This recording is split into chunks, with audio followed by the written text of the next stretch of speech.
træningsugen brænder vi for træning, faglighed, fællesskab, og vi tror på, at træning sammen med andre kan noget helt specielt. Hos os kan du træne på forskellige hold, både morgen, middag og aften. Du har også mulighed for selvtræning, en-til-en personlig træning og fysioterapi.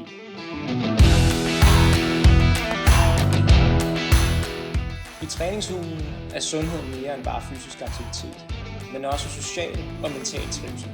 Vi tror på et positivt fællesskab, hvor der er plads til hygge, sociale arrangementer, som f.eks. strikkeklub, fødselsdage, fredagsbar og meget mere.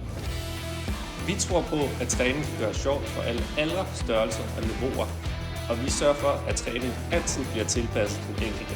Så hop ind på vores hjemmeside, book en prøvetræning eller introduktion, og så glæder jeg mig til, at vi ses.